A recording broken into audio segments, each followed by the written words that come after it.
Hello, everyone, and welcome back to Spirit School. I am excited to be back with you for another messages from Spirit. What Spirit wants you to know right now, what's coming on to my heart, what's coming into my awareness.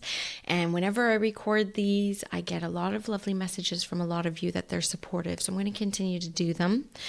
And first things first, I just wanted to address the season change. We are now in spring. We have made it through the winter. Please give yourself a pat on the back. Give yourself a round of applause. If I knew how to add sounds like those YouTubers, you'd hear an applause sound right now. But there's a huge celebration around the coming out of the dark, coming out of the darkest times. And though we are still in dark times, the light has returned. And that is undeniable in the change of the season. So one thing that I love about being spiritual is we get all these new beginnings, all these new beautiful beginnings. And, when I was not spiritually inclined, when I was very much in my muggle humanity, I remember always looking forward to my birthday, always looking forward to New Year's. And anytime there was a big career shift or I was moving houses, there would be these markers of times anew. And as somebody who is spiritually aware, we're very lucky that there's so many opportunities for newness. When we become aware of the moon cycles, the moon moves into a new sign every 2 days.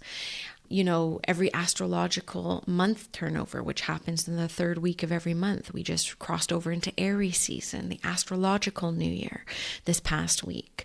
And that's really a time for newness. And if I were to have it my way, and I know that I am not alone here, the astrological new year would be the turn of the calendar year. It just makes more sense. It feels so wrong having New Year's in the middle of winter. Yes, winter officially is only 2 weeks old by the time we get Jan 1, but it just doesn't feel like the most opportune time to have that kind of rollover, that switch over. So we are in the new astrological season. Take a deep breath with me. We made it. A new year ahead. And we see this through the weather warming up here in Canada. It was 19 degrees this weekend. It was 0 degrees last week. It's a big drastic change, whereas on other parts of Canada, the snow returned this weekend. And one of my clients went to Sedona last month, and it was snowing in Sedona, California.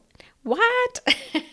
It's kind of wild, but we are here in a new season. And if you're looking for a new beginning at any time in your spiritual, look at the moon phases, look at the seasons, look at the moon cycles. There's always an opportunity to choose anew. At any given time, there's going to be an astrological or natural event that we can lean on that signifies and declares anew.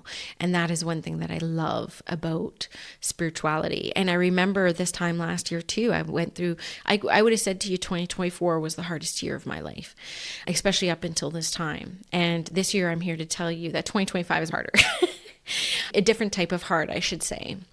A different type of hard, because the things that have come up are very, very different. I remember last year around this time too, I can see it in my Facebook memories. I can really see that I was feeling a lot better coming into spring last year as well. And sometimes that level of awareness, when you can become aware year after year after year how the seasons are affecting you. I mean, they even have like seasonal defect disorder, right? Like you could become aware that the lack of sun, the weather that draws you more indoors, especially if you're outdoorsy, will really mess with you. And so, I can feel the freshness of spring, and it feels really good. So if you could just take a moment to become aware of the changes where you have chosen to live, where you choose to land. If you pay attention to, maybe you live in a naturally warm place, but there's more people outside enjoying the spaces you like to enjoy. I remember going down to California a couple years ago in August, and they were like, oh, it's really cold. You'll need a sweater. I'm like, this is warm, forget it. But there wasn't as many people out because it was a colder August for them. And maybe where you live, you're just noticing more people or less people. Maybe you're starting to see a shift in the seasons where you live as well. So the first message that really comes through is around this concept of choosing anew whenever you need and looking for the energetic supports to help you in that shift, because they are there. And I know sometimes, often for people who walk a mystical path, it can be lonely. It can feel lonely, but you are never alone. There are always energies at play that are supporting you in all ways. So sometimes just opening up your perspective and zooming out a little bit, you will find something that will support you. And if you look close enough, and it is so noisy out there, there's always reminders of the icky energy and the things that aren't going well. Those seem to be louder in today's society. So sometimes it takes more of a sacred effort to look for the things to be in balance with that, to look for the good, to look for the newness. That in these times are a bigger stretch and take more determination than being aware of the not so good. And that is very real as well. So I am feeling better. I am feeling better for sure. I will say, in preparation for these spirit messages, I was hearing a lot of chanting. Chanting is something I would love to bring at spirit school. So if there's any chanters who are listening to this, who do teach chanting in a really authentic and culturally safe way, I would love to hear from you, because I had one chanting experience with Rebecca Campbell at a Hay House event years ago, like 10 years ago now. And I tell you, I had this really powerful spiritual experience through chanting that completely blindsided me. And as I was preparing for these spirit messages, I kept hearing chanting. So I feel like the chant, the using of the voice, the inner voice and the outer voice, because sometimes that chanting might be internal, but I don't know, it feels powerful to just speak it. So that's something that's coming through for all of us. So I'd be curious how that comes into play, if that's something that you too have been really drawn to. But I feel that there's a really powerful experience in that. And I'm just pulling a few cards to support these spirit messages. And today I'm using Asha Frost's deck, the Sacred Medicine Oracle. She has a new deck on animals, but I use it at home. Okay, let's see. Okay. There's this message that is coming through. This card is just full of turquoise and purple. That has to be one of my favorite color combos ever, is like a violet and a turquoise that's coming through. And the message is around reclamation. Now, reclamation is a word I use often in some of the practices that I have. We talk about language reclamation. I talk about like reclaiming even the words and the energy around the psychic, and how the vibration of the word psychic was a couple decades ago, and how it is a term that is well understood in the world, and how we have to sometimes reclaim the energy around it, the language around it, and create it into something new. How do we alchemize something that is into something that we desire it to be? How do we reclaim that power back? So there's something that you want to transform. There's something that you want to alchemize. You know, I first learned about alchemy through public speaking training, when I had to learn how to alchemize all the intense energy that came with stage fright and turn it into stage presence, and how to process that energy into something that supports me and is powerful. And that was the first time I alchemized anything. And so now, even when I see something that I feel victim by, right? I experienced spiritual abuse last year. And I felt really disempowered by that experience. And I knew I had to alchemize that disempowerment into something empowering.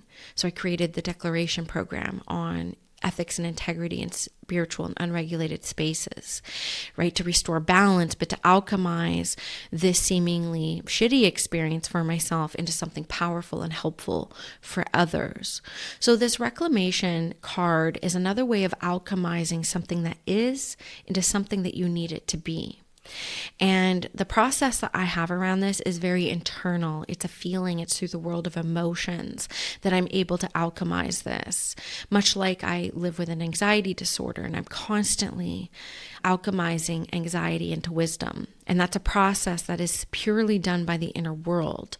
And in truth, very few things have prepared me for that. It's been public speaking, it's been vulnerability and being visible, and having to alchemize all that comes with that into having somewhat inner peace inside, and constantly transforming my experience into something that I want to experience.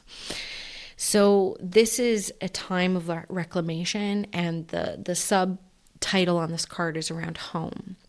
And when I think of home, I think of wholeness. So think about the things that you're trying to alchemize right now that maybe you feel victimized by. You know, in my personal life, I've been going through something that's completely out of my control. And in truth, I was thinking about it this morning that I don't think I've done a great job not letting it bleed into all the other areas of my life, because it really stole my joy.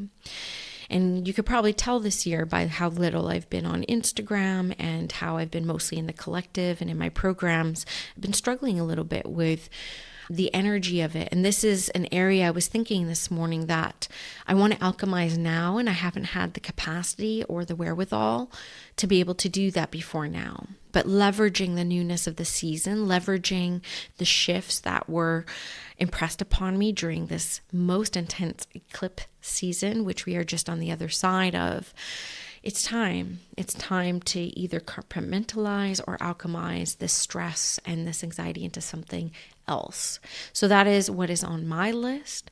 And I hope that you have something in your awareness now that comes to you as a next step for yourself on this.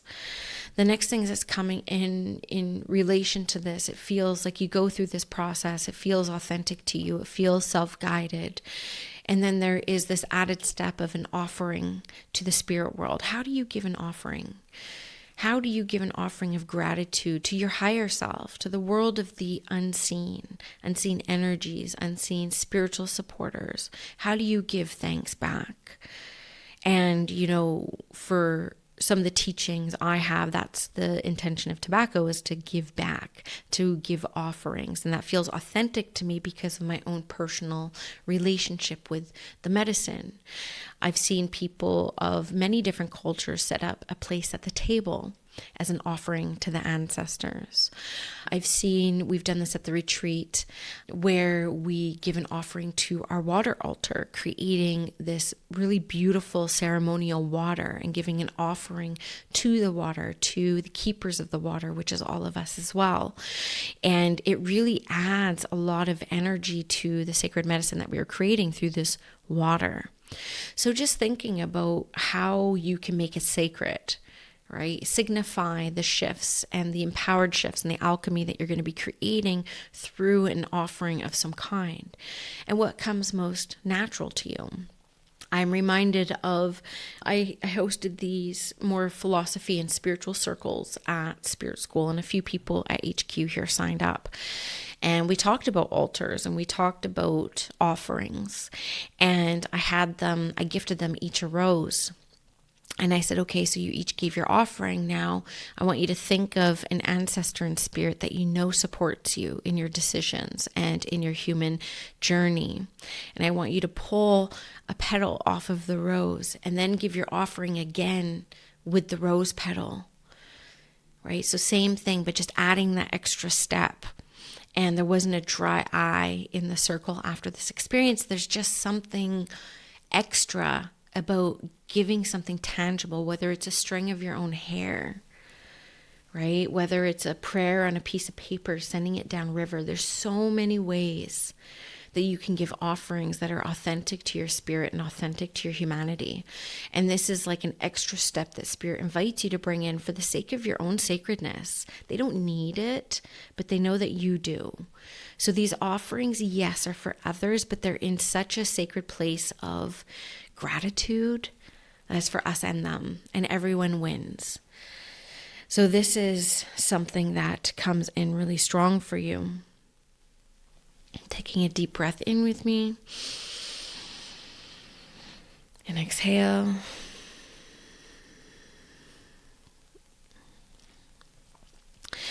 There's a cloth I'm seeing on a table, and it's a beautiful square cloth. I'm reminded of this. I did an equinox ceremony for the collective membership on Friday, just this past Friday, to bring in the spring equinox, and we did the ceremony. And I shared how I plant seeds at the beginning of every project I have. And I was actually gifted a red piece of ceremonial cloth by Lydia Williams, who has been on the podcast before. The Women's Day episode from last year, she drummed and sang for people. She's a dear friend of mine, and someone I admire greatly, and she gifted me this ceremonial cloth, and I would be really lost in my human experience, and I would be ruminating about things that are pissing me off in the world, and how I feel so helpless to it all, and like, what changes can you make? And or I'm like kind of like disappointed by plans I had with the family and they get shifted. But all the things that make me feel a little bit sucked up by the human things are out of my control. I would find myself out walking the dog in the state of rumination, and I would hear an inspiration come in, much like spirit comes in through my mediumship, and I would hear them say, just tend to your tobacco, because that's what I grow myself. I grow tobacco for my own medicine. And I would hear tend to my tobacco. And every time I would hear that, I would also lock eyes with something that had fallen in nature, whether it be a feather, a leaf, a piece of moss, even like a piece of litter. It's like in one instant, I would be hit with this inspiration, tend to your tobacco, which was always a way for spirit to rebalance my humanity with my spirituality. Because I'm very much in my human law. I'm a humanitarian. I look at the plates of humanity. I try my best to restore balance around them. I don't want to be ignorant to them, but I have bills to pay, and I have a lot of human concerns that everyone else has, and we can get really, really stuck in the cycle of our humanity. And this was, I felt, Spirit's way of calling me home, back to my spirituality and bringing balance. So what I would do is whatever I locked eyes on, I would put it in my pocket and I would bring it home. And I would put it into my sacred cloth and I would wrap it up every time. And I would actually put that cloth underneath the seeds that I was growing. And what Spirit was showing me as the next part of your spirit messages is having like an altar cloth of creation and gathering items that support you in what it is you're trying to create in the world. What symbolically represents the things that you're trying to create, whether it's money, whether it's opportunity, whether it's peace, whether it's health, whether it's wealth. Only you know what you're desiring to try to create into this world, and Spirit is trying to encourage you to create an altar or a pouch or a pocket or a jar. It could be anything that stores items that represent what it is you are trying to create. And I was seeing it as a sacred cloth. So I leave that with you to tend into what you already have going on, or maybe this is something that encourages you to try something completely new. But gathering items that represent what it is that you're trying to create. This takes you closer to your destiny.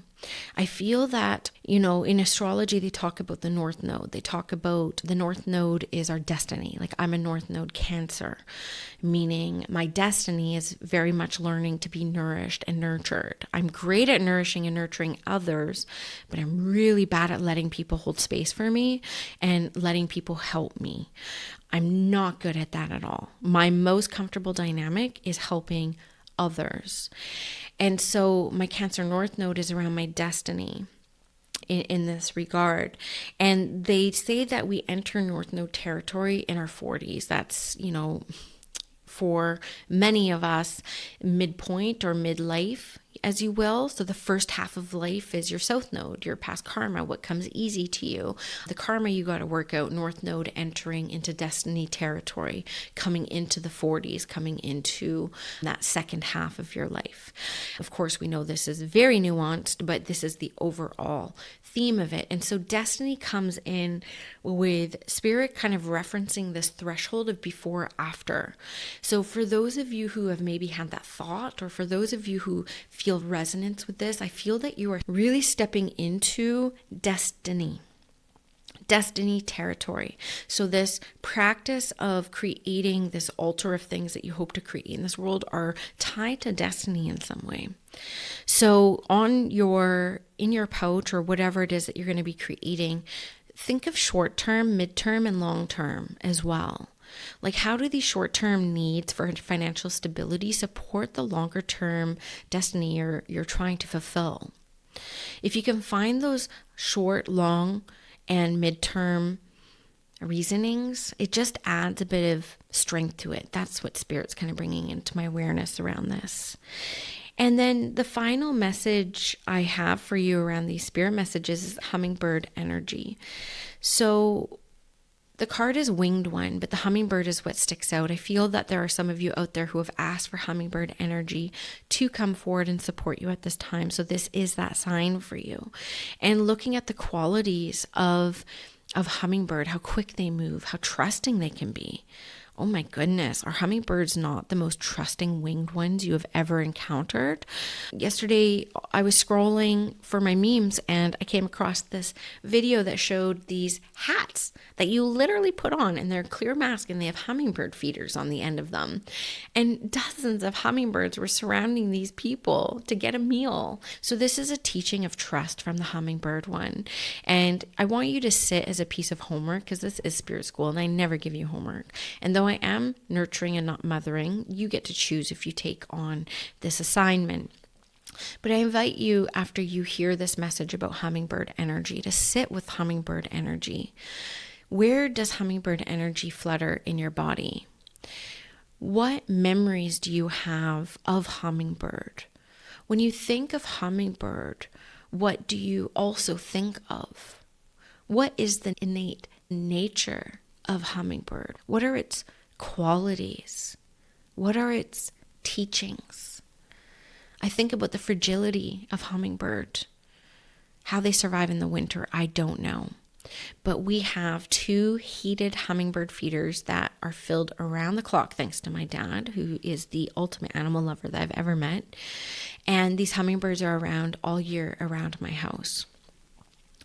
So think about all these things when it comes to hummingbird medicine, and that's how you create your archetype around what does it mean when hummingbird comes nearby. You could go Google it, but a more authentic way is to sit with the nature and sit with the qualities, both light and shadow, of this being, and those are the teachings that come through to us. But above all else, trust. Trust yourself and trust those that guide you. Okay, trust, trust, trust. Okay, friends, these are your spirit messages this week. I hope that you find something in it. I hope that you feel inspired. And if you want to come chat about these spirit messages, please do come join us in Spirit School. It is an off social media, quiet, slow corner of the internet. It's been around for 3 years online. We have thousands of people there now, and you're welcome to come chat about the things that came up for you as you heard these spirit messages and connect in with other people who are looking for topics on conversations just like this, or I should say conversations and topics just like this. Thank you, friends.